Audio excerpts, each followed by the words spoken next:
Good morning. I'm Jamie Monroy, and we're here at the Business of Looking Good. And I'm so honored to be a part of this wonderful leadership alliance with students, Glendale College, and the amazing Rafael Cardona.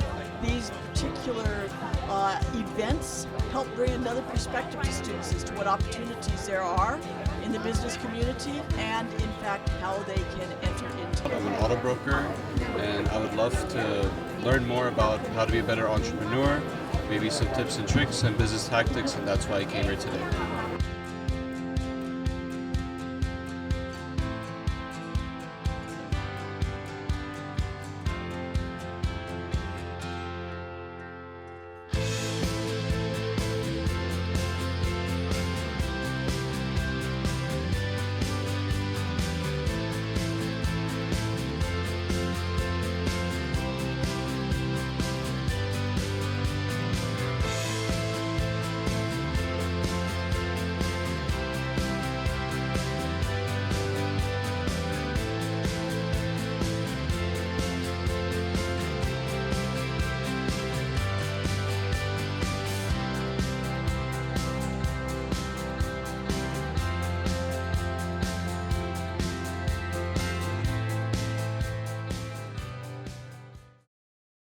Recently, a top-of-the-line retailer in the UK researched information about how long it takes a female or a male to decide what to wear each day.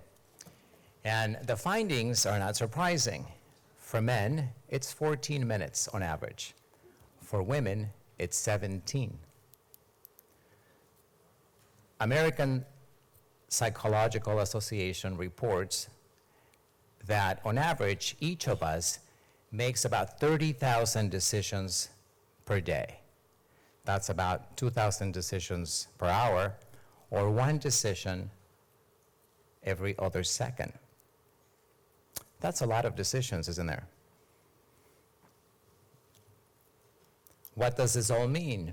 Well, in relation to fashion and beauty, why do we take so long to look at ourselves in a mirror and decide how to look?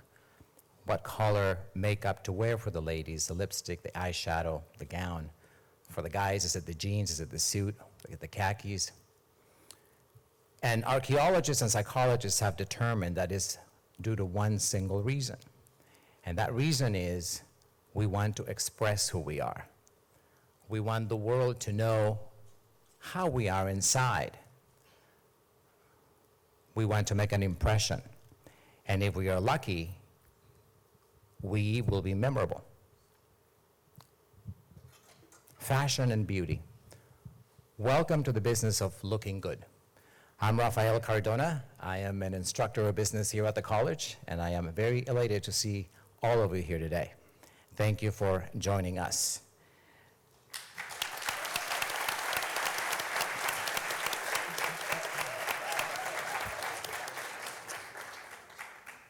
Thank you. All of us have heard of brands like Chanel, Yves Saint Laurent, Tom Ford, Procter & Gamble, Unilever, and our very own today here, L'Oreal.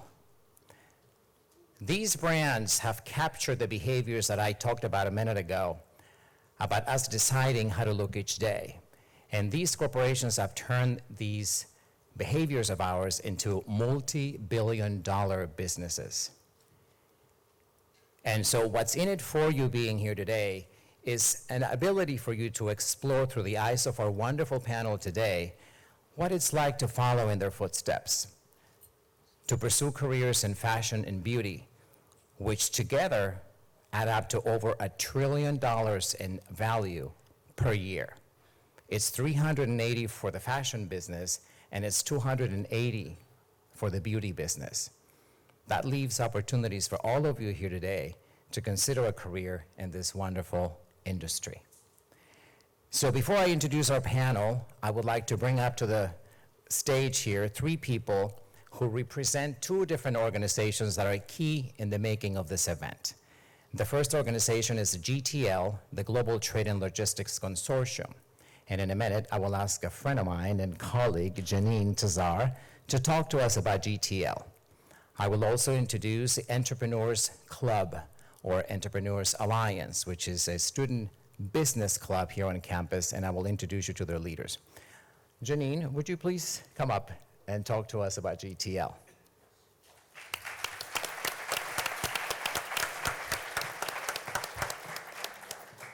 Thank you so much, Rafael. We really want to thank Rafael Cardona and Glendale Community College for hosting this event, The Business of Looking Good. Our work together has been so valuable for helping students, and I can't tell you what a pleasure it's been to work with you, Rafael. I'd like to tell you a little bit about what we do. PRO-GTL, Global Trade and Logistics Consortia, is a statewide partnership promoting career opportunities in global trade, logistics, and global entrepreneurship, and collaboration with private industry and educators across 12 community colleges in Los Angeles and Orange counties. We are joined by our sector navigator and deputy sector navigator as part of the Strong Workforce Program of the California Community College Chancellor's Division of Workforce and Economic Development. Part of what my role is creating our Navigator e-news, and I would like to invite you all to be able to join me on social media and subscribe to my newsletter. You can go to PRO-GTL in capital letters at most of our social media sites, like Facebook and LinkedIn. In there, you'll find a number of events related to global trade, global entrepreneurship, now fashion and beauty, of course, as well, which is my personal favorite. And I'd love to get to know you all better and let you know about the scholarships and events like these and different resources available to you. I also noticed on LinkedIn that L'Oreal had even mentioned something as early as this week about different people's roles there. And Yan Yan had mentioned that to transform e-commerce from a sales channel to a major consumer engagement touch point was part of her job. And I thought that that was really fascinating that I just happened to see that today, and here you are, so all of you. So you've got a star panel here, Rafael. Anyways, being in global trade, I just wanted to let you know that now when I connect the dots and I think about global trade, I think about Friday, Cyber Monday, and Black Friday, and e-commerce, and export, and international business, and global entrepreneurship. And that's so many of the things that I think we're going to be discussing today. So it's an honor to meet all of you. I hope you will consider entrepreneurship and global trade as a career. Thank you so much. See you on social media at PRO-GTL.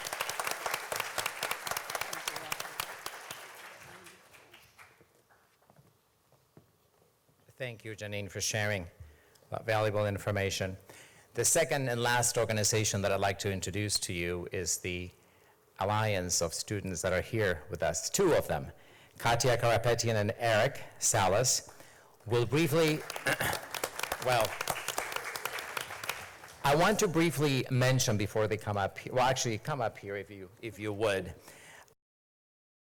Katia Karapetian and I met a year and a half ago, pardon me. And this young lady impressed me so much with her work ethic. She took the club from being barely noticed on campus to increasing its scope, its financial backing, and its membership by numbers.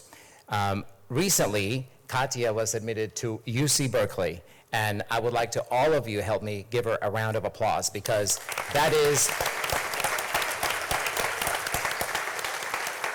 this is what Glendale College produces, and all of you have the possibility of achieving success the way she has. And I encourage you to follow her on social media, follow me on social media, and let us know how we can help you get closer to achieving your dream career. Katia will talk to us about the club. Katia?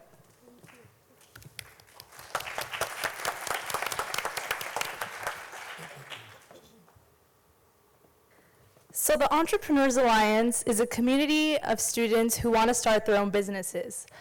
This semester, one of our goals was to strengthen our skills, like negotiation skills, interpersonal skills, networking skills. We've done business simulations, networking simulations, negotiation scenarios, and next week we're going to Paramount Studios to tour the sets and have a Q&A session with some producers. We have 3 amazing advisors who each have their own experience in entrepreneurship and serve as a great resource if you have any questions about starting your own business. When I first joined the club in spring 2018, I didn't know what I wanted to do. I came to GCC as a film major, and now I'm leaving as a business major.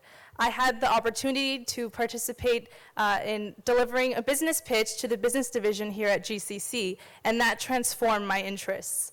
So I suggest that if you have the opportunity to get involved, please do it. It can really make a difference. The Entrepreneurs Alliance is open to all students in all majors. We meet in Sierra Vista 230 on Tuesdays from 12:20 to 1:20. So LinkedIn is a great resource to use if you're trying to decide where your interests are or what opportunities are available to you. And LinkedIn Learning, which Eric is going to touch on later in the presentation, is especially beneficial if you're still trying to figure out what you want to do career-wise. So why LinkedIn? There are 5 factors that lead to the overall goal of creating opportunity, and the first being establishing your profile. So this is where employers are going to look to see your experience, your volunteer work, your education, your summary, and your skills. And then the second factor is building a powerful network. So this is probably one of the most important parts of LinkedIn. This is where you make connections, and your connections could potentially lead you to your next job. The third factor is thought leadership. So what is a thought leader? A thought leader is who you see sitting on the panel today. These people are experts in their industry, and you want to learn from them and listen to them. The fourth factor is realizing your earning potential. So LinkedIn has wonderful tools where you can compare salaries based on geographic locations or experience level. And finally, the last factor is to keep learning. LinkedIn has LinkedIn Learning, where they have a bunch of videos that range from business to creativity to technology.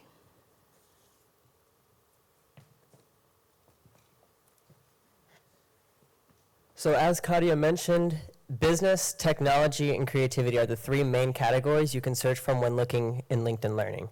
LinkedIn Learning is a platform that allows you to earn certificates to put on your LinkedIn resume. And as you see, this is what you're going to look at when you open LinkedIn Learning.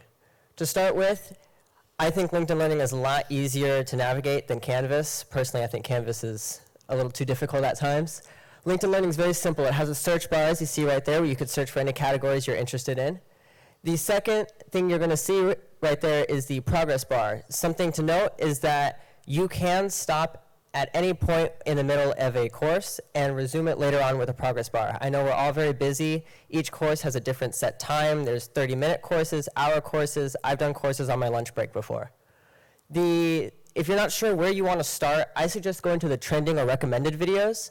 That is where a lot of people are, those are the courses that a lot of people are taking, or as you take more courses, the recommended videos will be more personalized to you. Now let's talk about your LinkedIn profile. Your profile is your brand. The first thing that any employer will notice is your profile picture and your banner picture. Your profile picture should be a professional headshot, and please do not use a picture that you and 7 of your friends took on a Friday night while you were out drinking. That's not a good idea. Your banner profile should be an inspirational quote or something, or preferably something that relates to you and what you're pursuing. Don't use a picture of your cat. The third thing that anyone will look at is your headline. The headline should tell an employer who you are and what you do. As you can see, that's the standard. That's what a lot of people use right there, that kind of outline. If you want more help, you can come out to the LinkedIn booth and we can help you expound upon that. Also, a quick note, editing it on mobile allows you to use more characters. The fourth thing is your summary. The summary is exactly that. It's a summary of you. What are your accomplishments? What are your skills? What do you do? Why are you amazing? You got to remember that LinkedIn, you are selling yourself. This is your resume in the form of a Facebook page. And the last thing is going to be your media. That is going to be any notable accomplishments that you've done, such as speeches or projects, not the Snapchat that you took at your grandma's bingo game last Saturday. And if you have any more questions, be sure to meet us outside at the LinkedIn booth and we can help you. Thank you.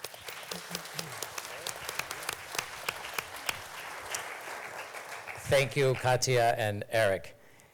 They are both LinkedIn ambassadors on our campus. So they are officially the only two students that I know of that know LinkedIn better than I probably do myself. So please look them up.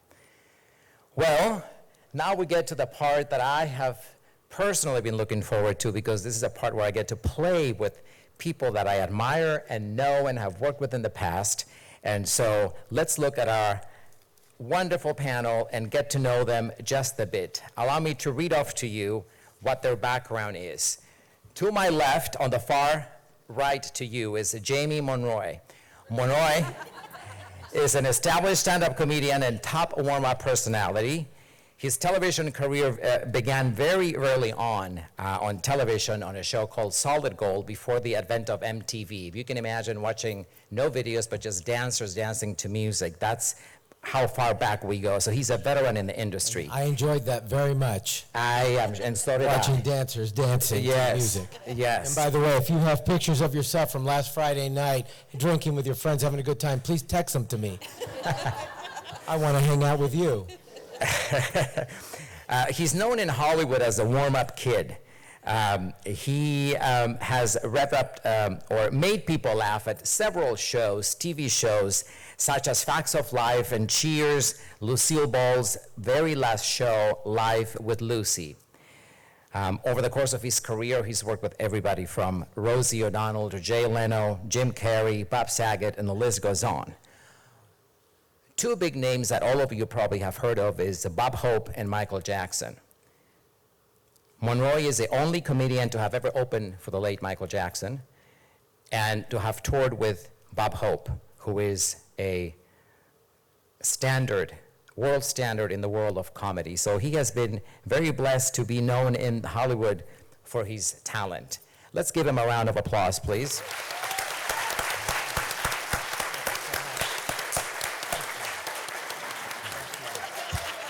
Thank you, Jamie. To your right, or next to him, is Terry Billups. Terry is the Assistant District Director for Economic Development at the SBA. The SBA is the Small Business Administration, and the Small Business Administration was a guest of ours exactly a year ago, and the amount and wealth of information that she possesses will really astonish you, especially if you're ready to pull the trigger and open your business. She's going to give you information that you've never heard of before. In her current role, she's responsible for economic development for LA, Santa Barbara, and Ventura counties. As part of the SBA, Ms. Phillips was a deputy district director in the past, and Terry owns or has an MBA in global business. Her career spans 15 years in global business, working for corporations such as Chrysler. Next to Terry, we have a colleague of mine who I have worked with for a long, long time when I used to teach at Woodbury University, and she's somebody I admire very much because, in my opinion, she is probably the second most powerful woman in fashion in Los Angeles. Wendy Bendoni. She's a professor and chair of the Marketing and Fashion Marketing Department at the School of Business at Woodbury University. She has established international forecasts for the past 25 years for huge corporations such as Amazon, CBS, Nordstrom, Mercedes-Benz, Victoria's Secret, Guess, and the list goes on and on. She holds a master's degree as well. And last but not least, Anna Manukian, who I have never worked with before, but the first time I spoke to her on the phone, I knew we would click immediately. And I am so grateful that she accepted to be here with us today, because as I understand, she was supposed to be in New York, and she made an exception to be here and talk to us about the beauty business. She's an assistant vice president of field education at Matrix, which is one of the divisions of L'Oreal. And L'Oreal, for all of you to know, is the world's leading beauty product company. So we are very blessed to have her here today. Her ample experience spans about 20 years. She has worked with luxury goods, consumer products, cosmetics. She's been a stylist, sales, and talent development. She holds a bachelor's degree, and what I want to say about her is that her innovative approach to management has taken her to travel the world wide. So let's give a hand for our guest speakers today.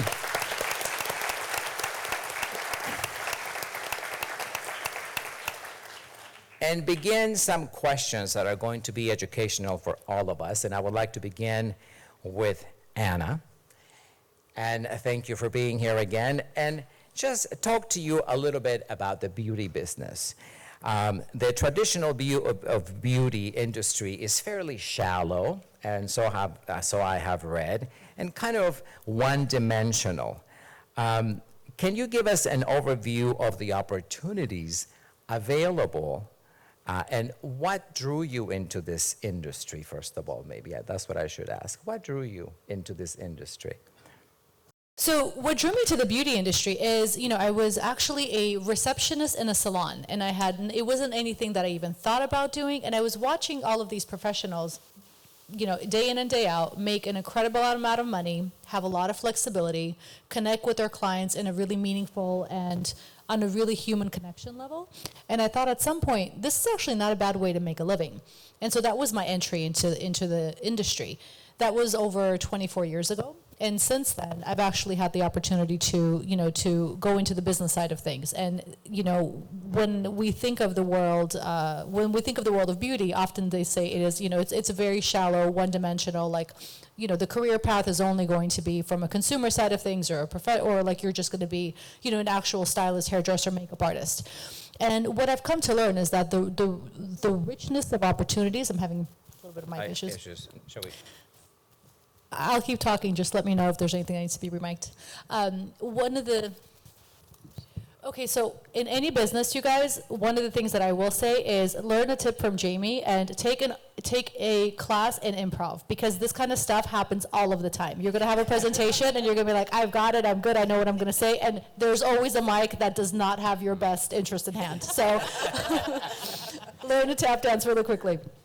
So with that said, there's so many opportunities that you don't necessarily even know about. So whether it's in business, whether you want to do marketing, whether you want to do creative thinking, whether you want to do product development, whether you do want to go into consumer goods or create global trends, there's so many opportunities that unless you're really in it, you don't necessarily even know that exist to you.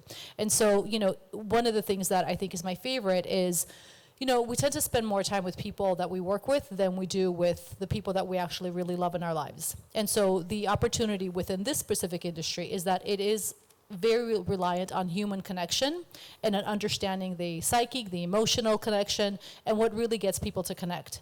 So, that's not for everybody also, but it's been one of the most rewarding things of what I get to do day in and day out is actually feel fulfilled at the end of the day. It's not always glamorous. Days are not short. It's hard work, but it is fulfilling. Thank you. Thank you for sharing that. So, another question for you has to do with intrapreneurship. And for those of our students here today who don't know the meaning of the word intrapreneurship, if you haven't had Business Administration 101, intrapreneurship is the notion of executives working within a corporation but exercising the ability to create their own unit, to manage it and to make it successful. Within the context of intrapreneurship, Anna, what can you tell us about your role within the organization and how much latitude do you have to be an intrapreneur? So it's one of my favorite topics to think about, so thank you very much, Rafael. So how many of you, by just a show of hands, can tell me, you're not gonna call on anybody, but can tell me the difference between a career and a job? So raise your hand if you could identify what a job is. Okay, raise your hand if you think you know what the difference between a job and a career is. Okay, who here wants to have a career? Raise your hand if you want to have a career. Okay, so anybody that has their hand raised right now better start thinking about what entrepreneurship is and how you can actually apply it every single day. Because in order to be successful long term. So, job, you're going to go in, you're going to be there daily, you're not going to think about it when you go home. The only time you're thinking about a job is the fact that you don't want to go there Monday morning, the next day, whatever it is, right? Yeah. When you think about career, you think about, what is this actually leading me to next? How do I apply this to the next chapter of my life? Where do I want my exit strategy to be? What do I want my legacy to be? How do I want to actually spend my time? Who are the people that I want to network with? And so all of those things on a daily basis require entrepreneurship. Very, very rarely do you ever get a job because of a title. Very rarely are you actually ever happy or exceeding in a job because of a title.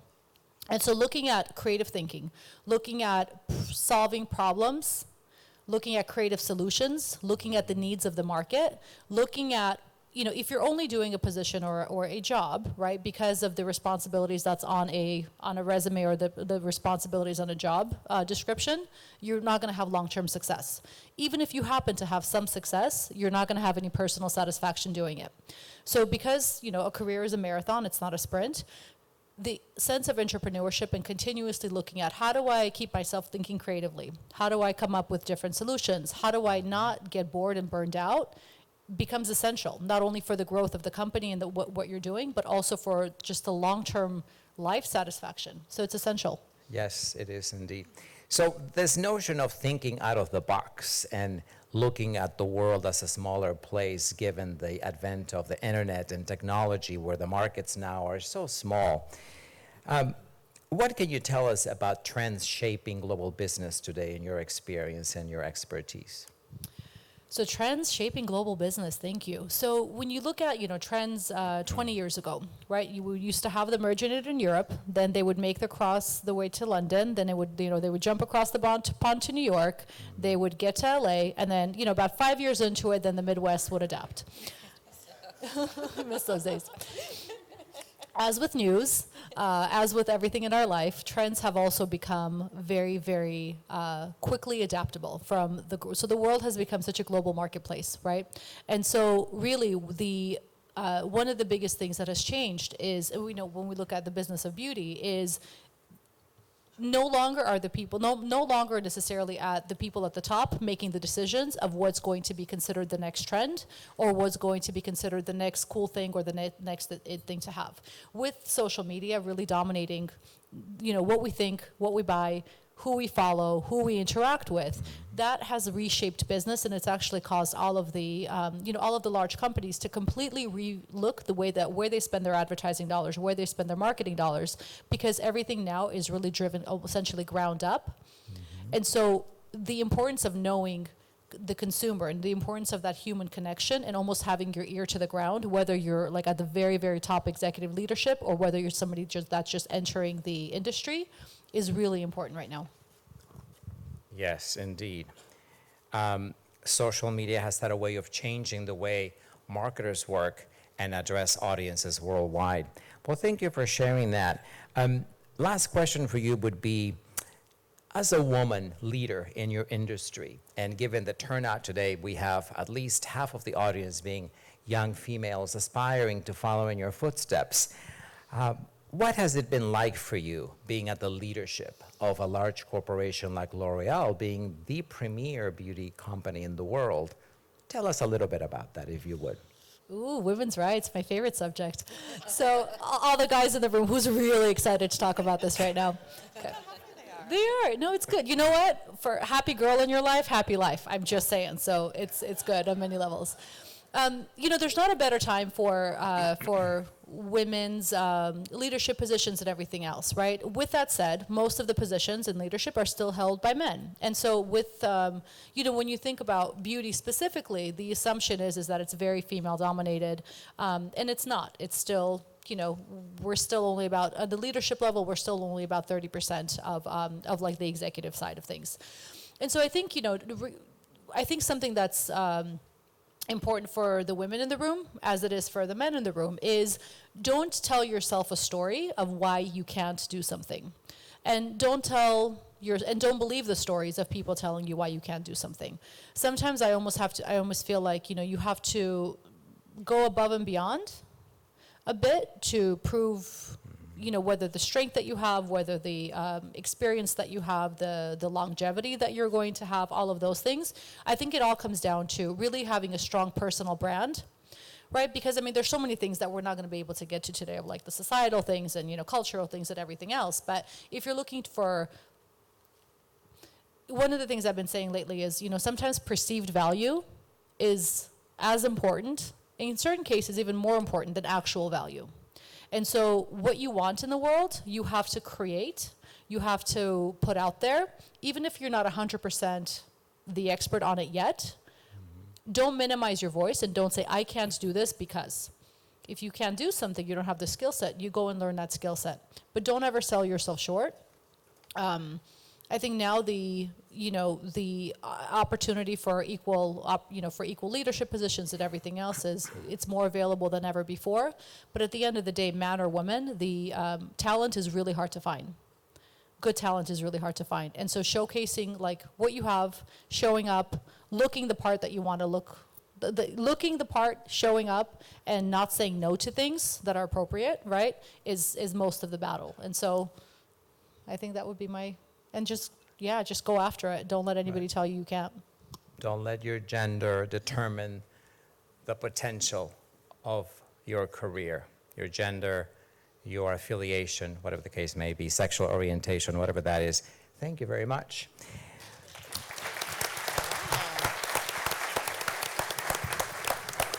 Well, I would like to jump over to Ms. Bendoni, Wendy Bendoni. I don't want to go after her. She's really good. So much is written about you and your expertise in fashion and your experience traveling the world, working with some of my favorite designers. Tell us a little bit about what makes you unique in fashion, data and science. So data and fashion have met recently, and data dictates the way in which designers design what we wear today. Can you talk to us a little bit about this part of your career? All right, so data and science. I'm going to back up just a little bit. Yes. So when I was going to school, my father kind of drove what I was going to go to school for. And as I was going to school, I studied fashion marketing, because that's what I wanted to do. But somewhere in there, my father said that I would never make a living in fashion. So he moves me to finance. And I quickly found another program called computer science, because I'm going to completely date myself right now. In the late 80s, computer science programming was something that was being taught at more universities. And I decided to put a fashion twist. So I majored in fashion marketing and I minored in computer science. So I was programming in the early 90s what to wear. You type in the computer and then it would tell you what season and then tell you what to wear. So all the men in my class, since there was no women, kind of laughed at me. But I somehow knew like fashion and computers would somehow be friends somewhere down the line. Mm-hmm. So as you kind of fast forward, I went out in the industry and I was what's called a fashion forecaster. So what she was talking about the trends. So my job, best job ever, 20 years was to go to Europe 5 times a year throughout London, Paris, Italy, and basically do more qualitative data by taking photographs of what people wore and how they shopped. And that was wonderful as when that curve kind of worked that way. And then came the idea of social media. You all tend not to want to wait. You want it now. Thanks to Prime, you want it tomorrow or same day. And the immediacy that was happening so quick. We used to talk about trends and new things happening, and you know what we would do? We would fax it to you right away. So you would know right away that new latest trend. It didn't work. I'm pretty sure y'all can figure that out. At the time, there was a forecasting service started in 1998 called WGSN.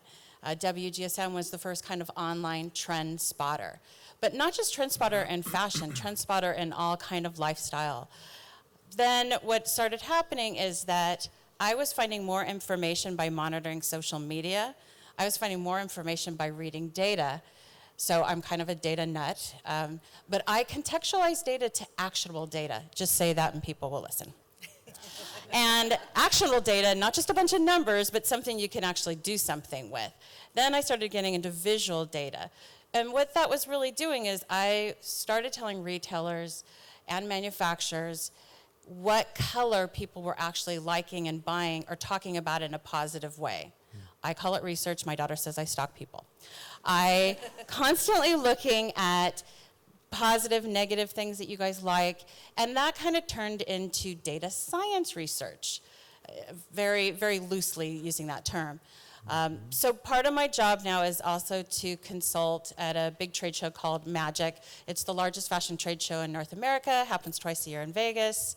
And now I talk to retailers and manufacturers. When I first had the lecture, I called it data science. Of a room of 300, 50 people showed up.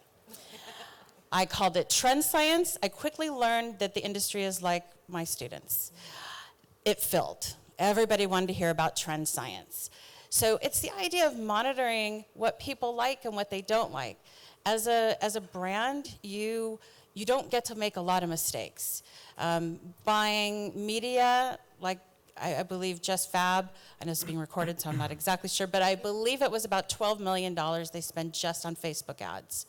So these are big numbers. So by being able to read data from a trend point of view, it really gives you not guesswork, it kind of takes the guesswork out. So that, I guess, in a nutshell, is kind of data science. So that, in essence, has taken the fashion industry into a whole new, more scientific approach to designing versus just capricious desires to sit in a room and design any old piece of garment. Thank you for sharing that. Now, with that in mind, what job opportunities, what career opportunities are there in this field for our students to consider if they're interested in marrying data and fashion in their career? Well, the idea behind data is that, so a forecaster, we would go out and we look at, well, it's funny, you actually look at fashion last. You really look at kind of these, what they're called drivers of change. What are the new things that consumers are getting used to? Like the idea of like Uber, right? When Uber first came out, we would probably wait 15 minutes, and that seemed really great. Now I'm pretty sure nobody will wait over 5 minutes or it's too long, right? So it's a learned behavior. So one of the things that I kind of, as a professor, talk to my students is learning how to measure this behavior, because it's basically using consumer behavior and putting it into marketing, put it into branding, put it into designing. So a lot of times the projects that we do, I basically just have them start to look at data and be able to tell a story about what the customers are going to want next year or the year after. Because a lot of the jobs that are coming up is that, well, in marketing, one of the things is, tell a good story, right? Well, we all have people that tell stories, some good, some just too long. So as a marketer, we want to be able to tell a good story. So if we can use data to tell a good story, then we're going to be really good at marketing, right? I don't know if many of you know this, but the average consumer has an 8-second attention span. A goldfish has a 9-second attention span. So, and a friend of mine at Tastemade said, actually on social media, you have a 3-second attention span. So if you are looking for new opportunity, it's looking at data. There's lots of different, I am on LinkedIn. I support LinkedIn. You can always ask me questions about it, but look at using data to basically kind of help you get and land that position. Because I have to be honest with you guys, when you put in your resume, it's an algorithm. It's looking through what are the things that you have. So if you can put something like in the area of data, but a visual kind of data aspect, that's something really unique. So I think new opportunities data, don't think of data as not being visual, not being creative. There's lots of really great things you can get from it. So I think that would be it. Excellent. Thank you. Thank you for sharing that. I may come back to you, Wendy, and I'd like to jump over to Terry. And Terry Billups, you just have so much to share with us. I don't even know where to start. But could you tell us what the SBA is to begin? Let me ask the audience first. Does anyone know what the SBA is? Hands. All right, I think I have like 3 people. Great. No, the SBA is the U.S. Small Business Administration. We're a federal agency. We were founded in 1953, and pretty much since our inception, our task or our mission hasn't changed much. And pretty much we're in existence to help small businesses start, grow, and succeed. Essentially, that's what we do. And a lot of people that know SBA often think we do loans. The reality is we do not do loans. We help get money in the hands of entrepreneurs because we guarantee loans for lenders to mitigate their risk. I know, everyone just glazed over. I get it. So what that means is if you went into a bank to get a loan and they said you're not bankable for some reason, then the SBA loan would come into play and you might be able to qualify when you normally wouldn't. That's essentially what it means. And I want to congratulate all of you first because you're in this room to learn more about entrepreneurship. And the other good news is you're in LA in this room learning about entrepreneurship. So not only do you have great people like Mr. Cardona to lead you and your college to guide you, you also have more resources than probably exist anywhere else in the US in terms of things and organizations to support entrepreneurs. So from the SBA's perspective, yes, we're a federal agency, we're funded by tax dollars, we're in business to help entrepreneurs start and grow, but no one knows that the fact that we're funded by tax dollars means what? Our services are free. Most people don't even understand that. They don't even know we exist, so that compounded with the fact that our services are free makes us the best deal in town, pretty much.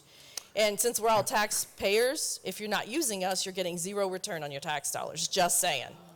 Just saying. So what do we offer you? We offer professional mentors. So you could get a mentor. So if you're on an entrepreneurial track or you think that at some point in your career you may want to tackle entrepreneurship, how many in here think that they want to start their own business? Awesome. How many in here already have their own business? Okay. So my message is relevant to all of you because if you haven't started, we have services to help you start. If you've already started, we have services to help you scale. So, for example, you wanted to go into the fashion industry and you had no knowledge except for what you've learned in college. Chances are, in our mentorship, we have a professional and we have an organization called SCORE, which stands for the Service Corps of Retired Executives. These are executives, a lot of them from Fortune 500 companies, who now give back to the community by sharing their experience. You can sign up for a mentor and you can get one virtually. So if you wanted someone in fashion, using my example, you could go online and look at their biography, and if they're in New York, because that's where they decided to stay, that's where they had their career, then you could do a virtual mentorship with them, and it will cost you absolutely nothing. The only thing you invest is your time. So that's one thing we do. We also have small business development centers, and these two are counseling services. They're a little different from our SCORE mentors because the mentor is going to sort of hold your hand and guide you and give you positive feedback and tell you about their relevant experience, where the SBDCs, as they're called, which stands for Small Business Development Center, they take a more, I'll say, tactical approach to putting you on a milestone-driven track. So if you come in and you say, I have my business plan done, but I need to figure out who are my competition? How do I get started in the fashion industry? They'll actually set up milestones and you'll work with a professional counselor, again, free of charge, and they'll guide you through that path. You do the work, they help supplement it to get you where you need to be. We also have government contracting, so if you're interested in a track probably outside of fashion, who knows, they may at some point decide that our military needs to look a little more fashionable and rework it, you never know. But for the most part, if you're in a product or service that the government buys, and we're the biggest consumer in the world, by the way, chances are you might want to get into government contracting. We can help teach you the skills necessary for that as well. So that's the contracting piece of what we do. And then, of course, I mentioned the lending piece. And people will think, oh, I can only get a loan if I need $1 million. The reality is we have microloan programs that will lend as little as $500. And most small businesses start by bootstrapping. That's the reality. That means that you're going to borrow against your credit cards. You're going to go see grandma or mom or dad or your aunts or your uncles or strangers on the street if it's crowdfunding, and that's how you're going to start your business. But we're here to help you scale from that first $500 all the way up to $5 million.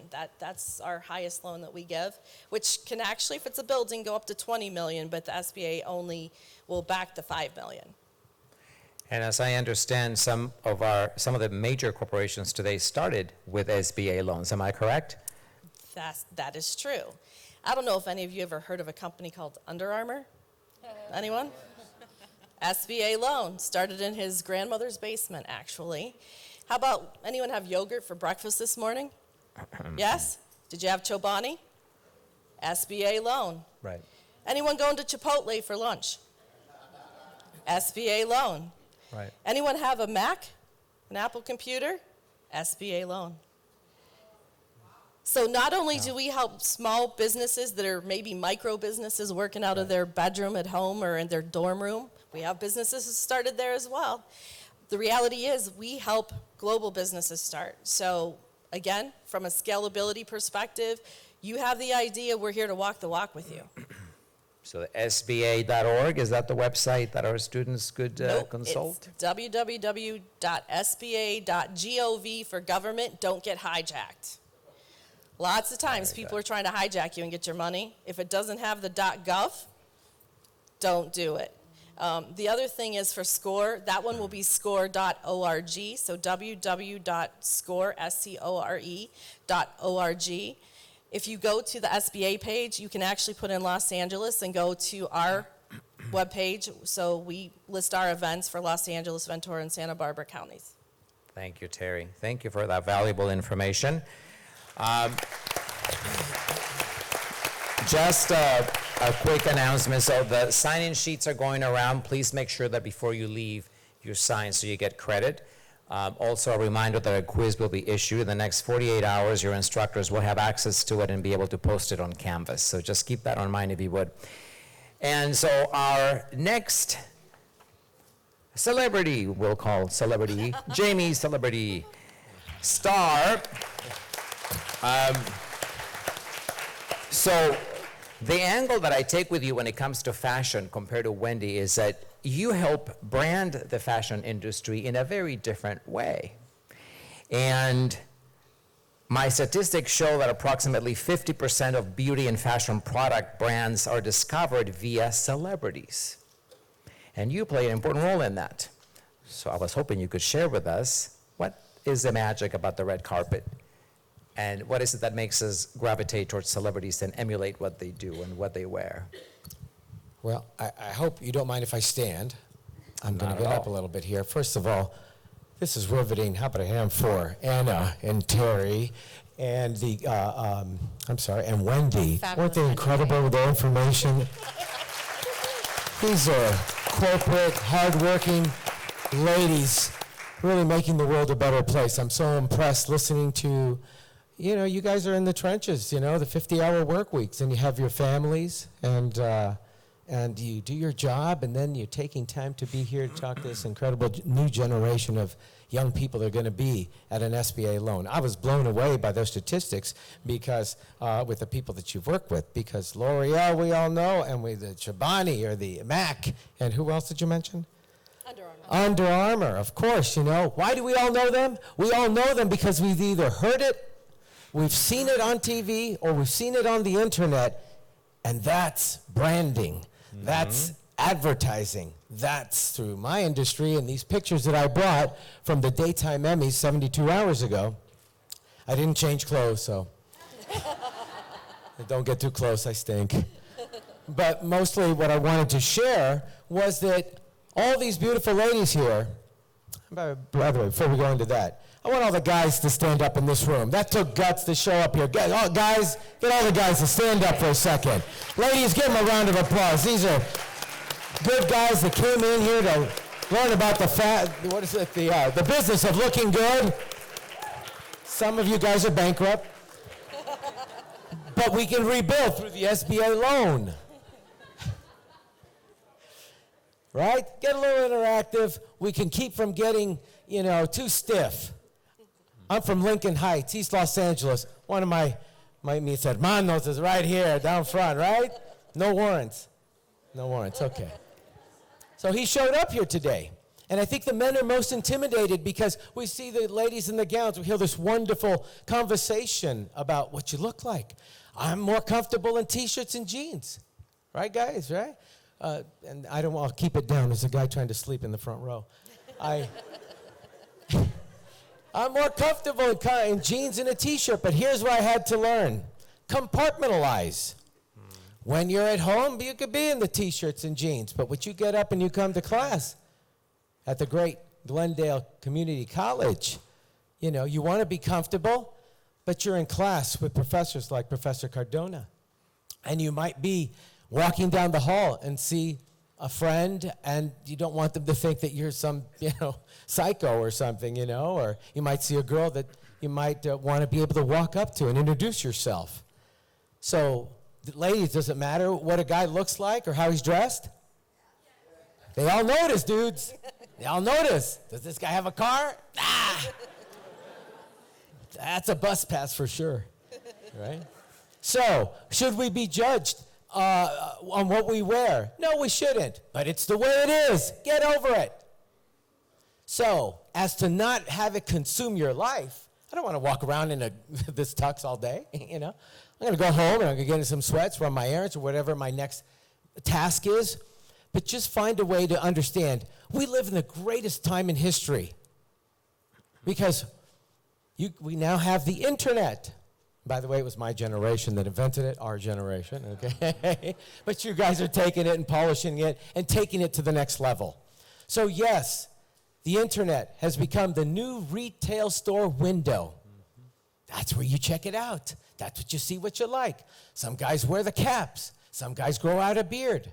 Me, I'd look like inmate number 42, The beard doesn't work on me, but there's some handsome, good-looking guys in here, totally hip and cool. I interview them on the red carpet. Now, here's some gentlemen that are on the screen, and forgive me, ladies, I'm just going to stand out here, but right over your heads. We're looking at it. Can we just go back to the ladies real quick? Because I just wanted to kind of break. There we go. Thank you so much. Sure. Look at this. Is this not stunning to look at, ladies? Right? And gentlemen, not bad to look at either, right? I mean, we enjoyed looking at this. All these people are not wearing these clothes because they picked it. It was picked for them.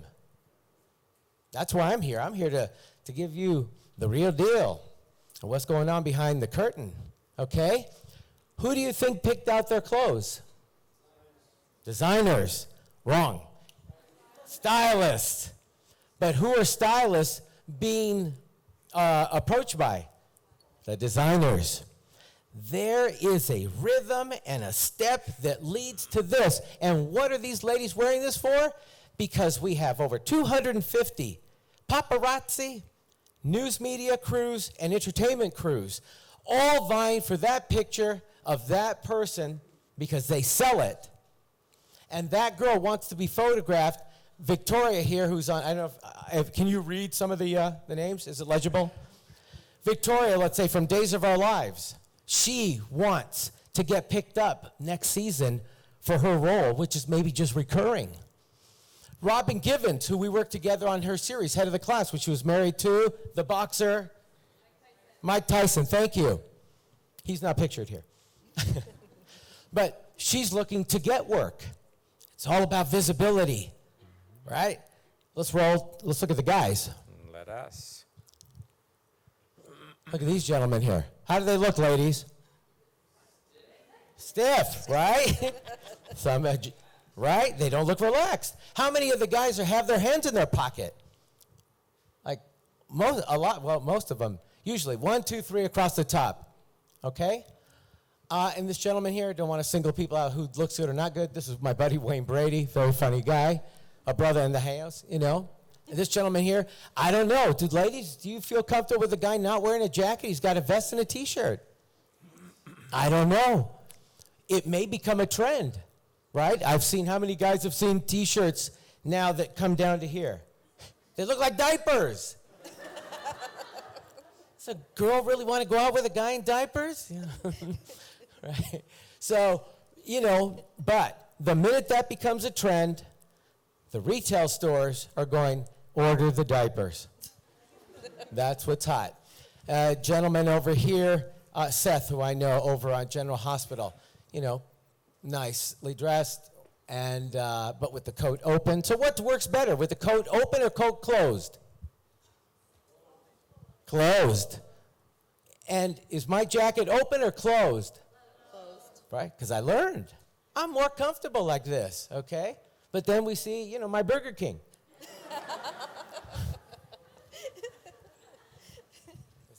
It's Carl's Jr. Okay, next one. Next one. Next. At you. Sorry.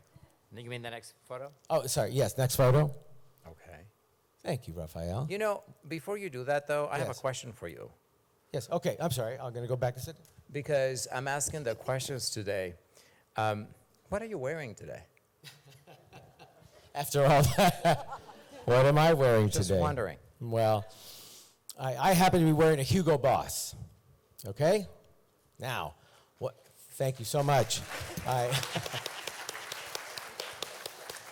Please, I'm accepting donations at the door to make the payment.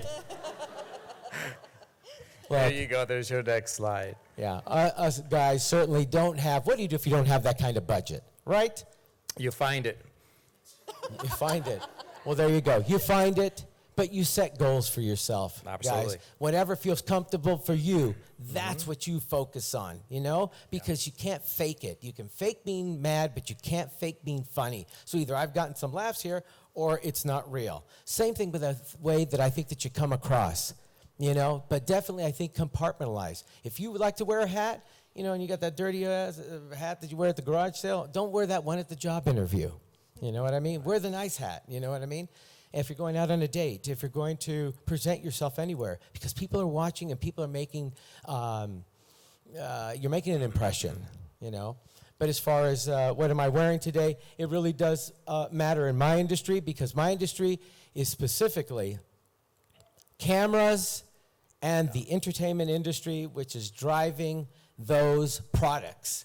And not just clothing. That's why I wanted the guys to stand up, because you see a lot about, oh, by the way, who wore it best here? Okay. I don't know. I think the guy in the middle.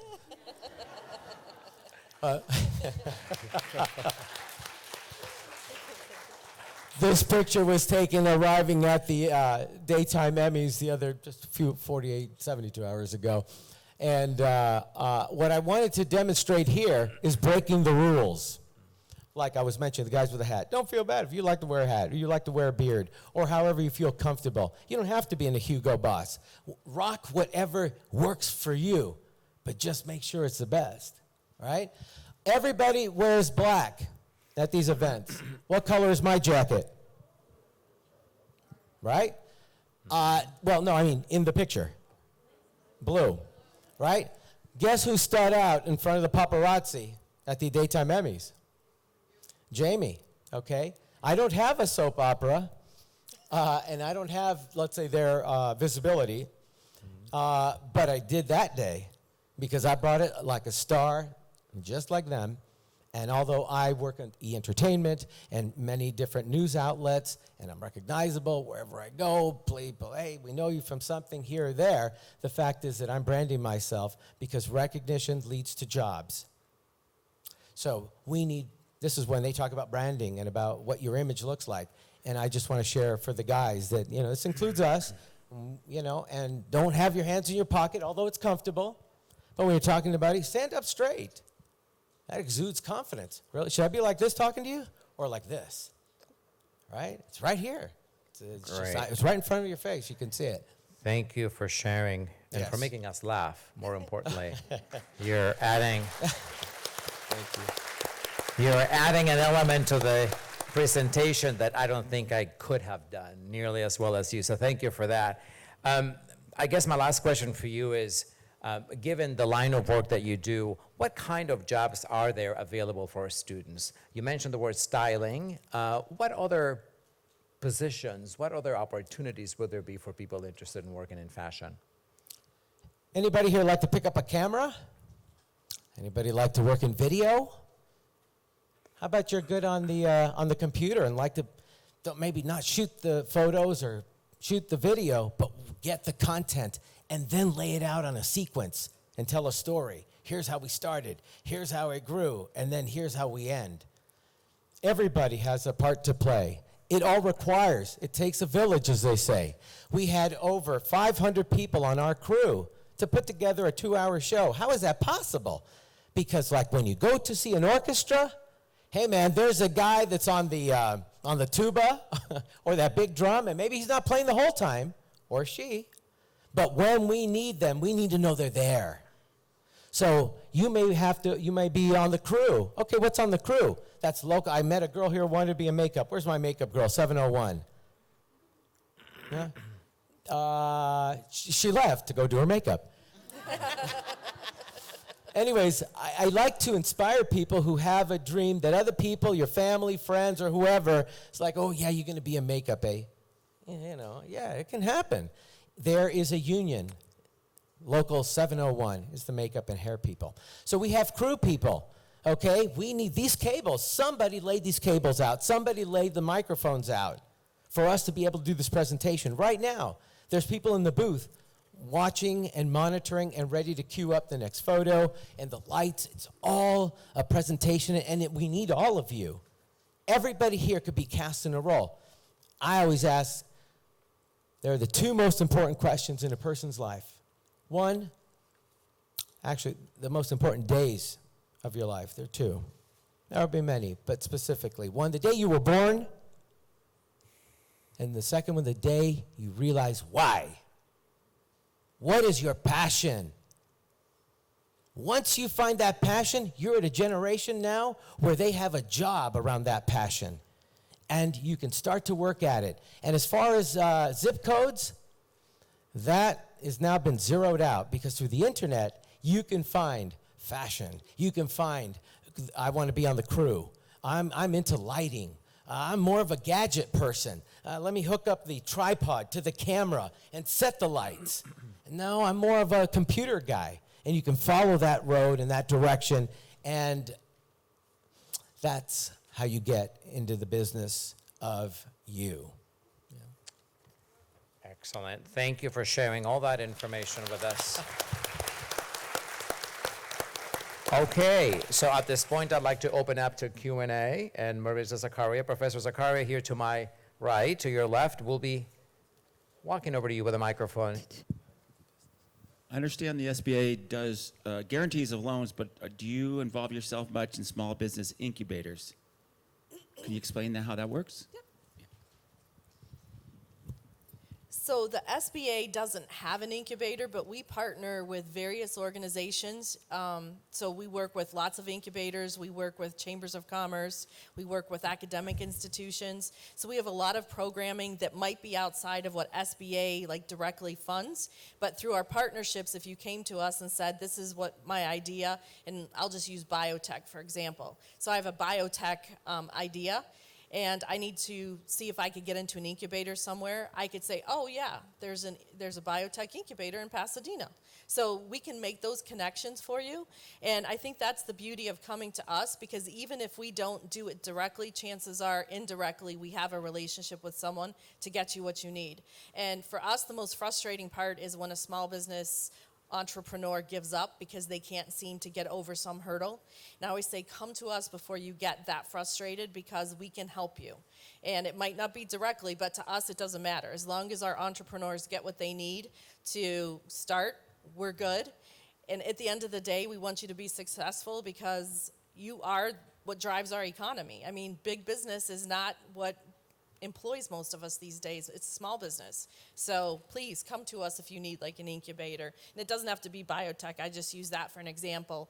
But here in LA, there are so many resources. This is the best place in the world to be an entrepreneur, and I don't say that lightly. Hi, Next I question. have a question. I have a question for Terry as well. How do you, when you have an idea, and I have used SBA before, they were great. I have a different idea at this time. How do you prevent whoever the consultant might be from, I hate to say this, but what if they want to steal your idea? Okay, I'm glad you asked that question because that's one of the things that a lot of entrepreneurs sort of take for granted, that when they speak to someone that their idea can be stolen. Anyone who works with SBA, so if you went to one of our small business development centers or if you use one of our SCORE counselors, they're all bound by contract to not take your idea. So they sign non-disclosure agreements and you're protected. So you are protected with that, but I also say, make sure you protect yourself. And we do also work with the Patent and Trade organization. So mark your calendars if you have an idea that you think needs to be trademarked, copyrighted, or patented. We have a workshop coming up with that with the Patent and Trade. Next question. Sorry, my question is for Anna. I know you said you started as a receptionist at a hair salon, and now you're assistant at VP for L'Oreal. What kind of steps and initiatives did you take in order to get to where you are today? And what can we as students as we are now what can we do in a way? So great question. So did everybody hear his question? So essentially, what are the steps from starting out as an entry-level receptionist to a bigger position? I think it's you don't know necessarily where the dots connect backwards, right? And the experiences that lead you along the way for doors to be open and opportunities to be had. So I think, my career path was a little bit, my trajectory wasn't like a straight line. It was, I kind of bounced around all over the place. I worked under sales, I worked under education, went to marketing for a little bit. I think if you look at just the growth pattern in a career, it's don't be limited by, I want this to be the next title that I have. I think the sense of entrepreneurship within okay, I think this is my skill set. This is what I'm going to be. This is what I'm going to be good at, and finding projects, showing up for for different jobs, for different opportunities, and what you want to do, will give you a better opportunity to get the next promotion and to get the next. Whether it's a VP position, whether it's a general manager position, whether it's a director position, whatever it is. I hate to say, but going back to the importance of branding yourself, very rarely when you're in a position of hiring people, if it's any sort of a leadership position, very rarely are you actually looking at, I'm going to look at these 10 resumes and I'm going to strictly choose the right person based on, looking at the resumes.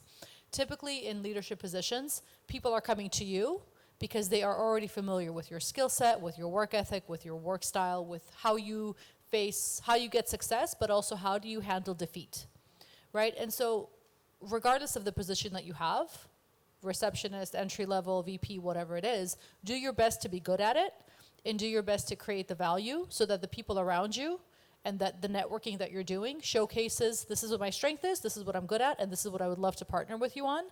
And that way, along the way, through the course of your career, you're going to come to mind for different people. If, I worked with that guy and he was really amazing, or he was really good at this, so why don't I'm going to reach out to him and see if he's available for this. And so I think the branding, even personally within that, is essential. Does that help a little bit? Yeah, thank you. Great. Any more questions from the audience? Basically, what I want to know is when's a good time to switch from individual to LLC for my company? So if you were to ask me for advice on that, I would say you have to determine that as a business owner. There's no litmus test to say at this point this is when you switch. But what I would encourage you to do is to reach out to one of our small business development centers and sit down with a professional counselor who is trained in business structures and say, okay, this is where I am in my growth cycle with my businesses. Is now the right time? If it isn't the right time, what do I need to do to prepare myself? And when do I know when I've gotten there? Because they will have that, I'll call it expertise, to be able to answer that question for you. And I think that's going to be a question that's dependent on your company and your subsidiary companies. So you can't say that at year 3 you do it. I mean, you really have to look at where you are in your growth cycle and ask an expert that is going to look at your details, your financials, and they should be able to help you navigate that, but they're not going to answer the question for you. They're going to ask you questions to lead you to your own answer. Make sense? Okay, cool. Very good. Any other questions before we dismiss? Very good. Yes. Oh, yes, of course. Hello. Yes. My name is Lena. I'm a student of amazing Yes. Professor Cardona. Yes. I want to thank you ladies for that amazing lecture, and Jamie, amazing suit. I love Hugo Boss. So my question is for Wendy. I am currently studying computer science, programming, and international business. And I'm kind of divided between, I have a lot of things I have a passion towards and trying to decide on one. And data science you mentioned is one of them. What kind of advice you can give me so can be helpful for me? Thank you. You're going to be fine. I mean, there's no shortage right now. It's everybody seems to be finally catching on. One of the areas that I was going to mention is finding like that niche. So if you're interested in data science, actually if you're interested in any particular area, try to find like a certain niche in it. For example, in data science, I guess like every other summer I'm in Switzerland, and I lectured to the Swiss independent watchmakers. And one thing about independent watchmakers is their watches start about $300,000 and up. And they can't figure out how to get their 1 million followers to, kind of increase the conversion of people buying them, right? Because of those 1 million followers, not all of them are spending $300,000 on a watch. So I kind of started doing my specialty, my area in Swiss watchmaking about using the data science, and started doing papers and talking at panels. And because of that, different watch companies have been approaching me. I'm not looking for another job. But if I was someone like you that is interested in data science and a particular area, really going back to the LinkedIn, I can't even talk enough about LinkedIn. I really can't. Is go on and make sure your LinkedIn is set up that you are following different data science. We will definitely connect on LinkedIn. Following different data science groups, but let's start to figure out what area you like to be, because data science, it's opening up to so many creative industries. It's not what we used to think it was, It's really creative. So we just have to figure out what industry you're interested in, start branding your LinkedIn, and as you start to do that, it's SEO friendly. So if you start writing little pieces that you're interested in, whatever it may be, people are going to find you. So that would be my advice. We can do one more, yes. One more. I just want to share, everyone, Wendy has written this incredible book, Social Media for the Fashion and Marketing. And I know that I think they were handing out numbers, and we're going to be raffling off right after our event here. That was one of those things. I thought it would take like 2 years to write a book. Just 4 years of my life in that book. And it is worth every page. Thank you for doing this. Yeah. And in the audience, you're all going to win about I unfortunately have half a dozen of to them. interrupt you and say that there's no numbers given out. So, Okay, well, I'll just pick whoever I like. you I got 3 books here to give of Wendy's book, okay? Also, I just have one question before they wrap up. A question, if I may. Yes, please. And Professor Cardona, whom are you wearing? Well, I thought you'd never ask. I dressed for the occasion. I went to Saks Fifth Avenue and I spent my entire paycheck and I bought Giorgio Armani.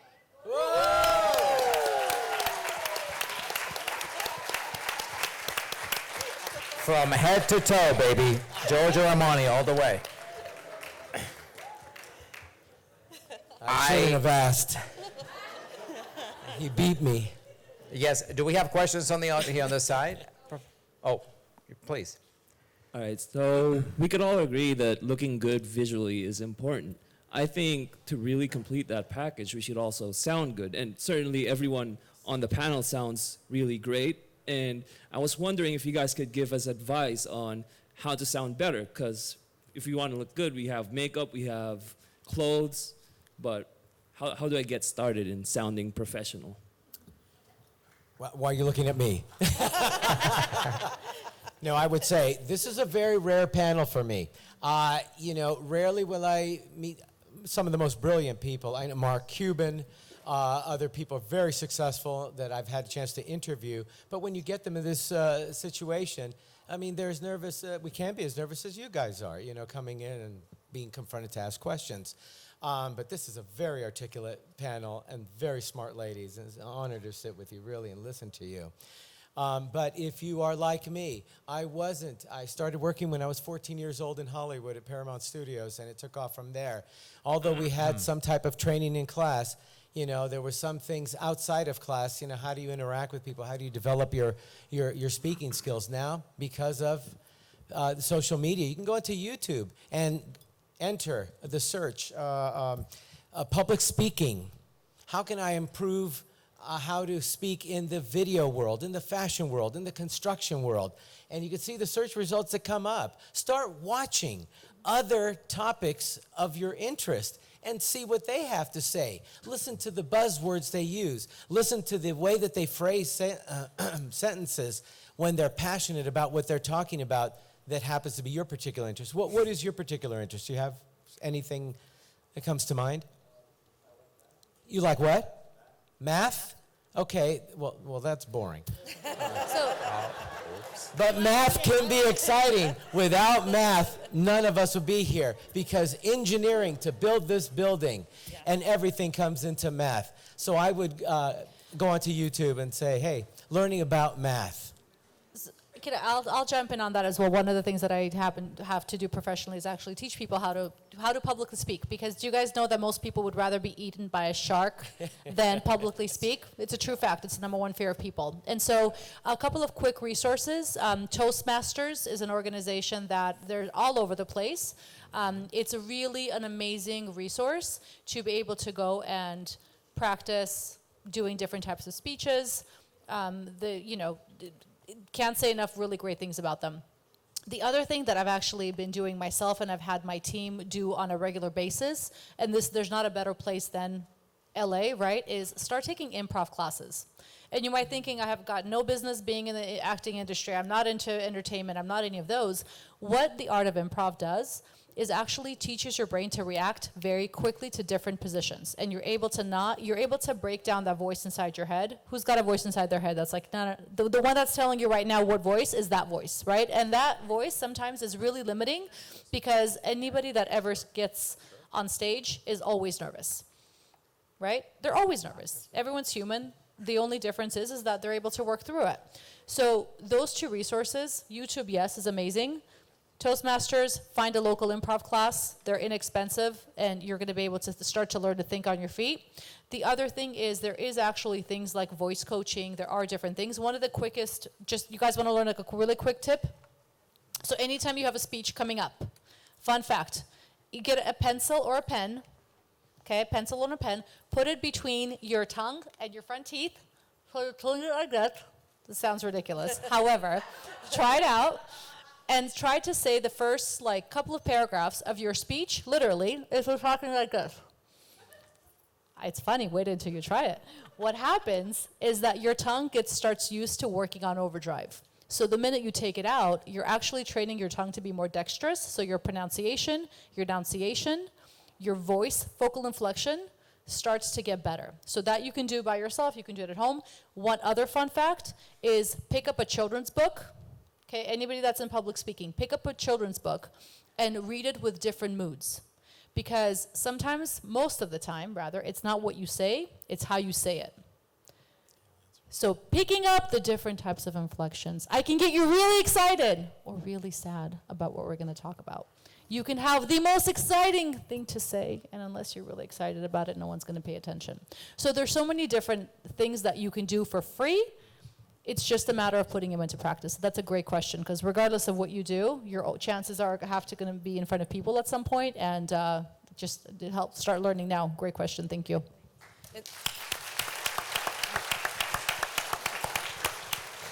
I'm gonna jump in on that one as well. So for the entrepreneurs in the room, speaking of pronunciation, if you would like, I would offer to do a workshop on how to practice your pitch and refine it down to 3 minutes. So by show of hands, if I can see that we have some interest in this room, I'll hold a class and we'll work on a 3-minute pitch and teach you how to brand yourself. Thank you. Good deal. Okay. All right. Unfortunately, we have run out of time, and that is all the questions that we can handle. Please help me give a round of applause to our 4 guest speakers today.